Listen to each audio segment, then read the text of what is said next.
We're going to D.C. Jay Bavisi, co-founder and president of the International Council of Electronic Commerce Consultants, joins us now.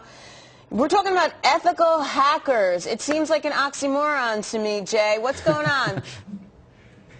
Well, yeah, a lot of people thought that ethical hacking, it's really an oxymoron. It's not really. I mean, hackers were known to be the bad guys, but ethical hackers are basically good people or information security professionals that are trained in the same skill that a hacker would have. And what we do is basically test networks with the permission of the owners. So we are called ethical hacking. This has not been a new term at all. It's been around since the 1960s. The U.S. Army, has used this in the 60s. IBM coined the term. And we just, happen to be the ones that actually develop a certification out of ethical hacking. So you can get certified to be an ethical hacker. This reminds me of like when you're a parent and you have kids, you scan their rooms you're looking at all the different ways they could break out, all the stuff they could do wrong, all the places they could hide things and think you got it covered. Basically, it's the same thing, right?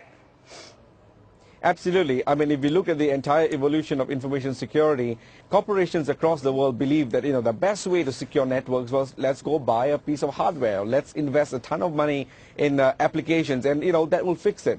The problem with that is just basically you buying an entire set of ovens and all kind of equipment, but you don't have the knowledge of how to bake the cake.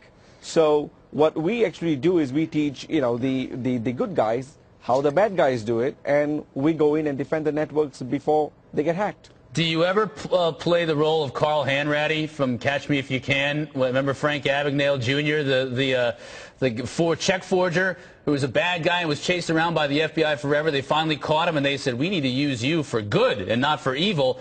Do you ever do it that way, where you catch a bad guy and then all of a sudden you turn him into the good guy? Well, many government agencies across the world, do use that because they seem to believe that, that's the only way they will get the real hackers. We completely disagree. To me, and the entire organization, basically, if you are a hacker and if you've done something bad, and let's say you've done time for it, whether it's a felony or even a higher offense, you cannot then come back and take a reversal and say, you know what, I'm now reformed and I now can become a ethical hacker and let me help you to defend.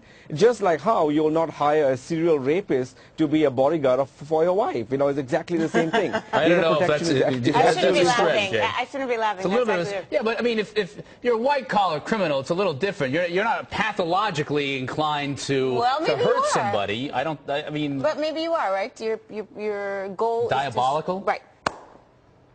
I don't know, Jay. Well, Chris, let me... Go ahead. Well, yeah, let me just try to put it this way, right? When you talk of hackers, most people think a hacker is somebody that's, thousands of miles away, sitting on a computer. He's going to hack my computer. He's probably going to, get my username, password, and put some funny stuff. He's probably going to deface my website. Well, that is not exactly the way hacking is turning out. Hacking can actually kill you. I mean, hackers can actually hack into medical devices, and, at a nick of a time, we could decide to, if let's say there was a vulnerability in some of these devices, then you could essentially die.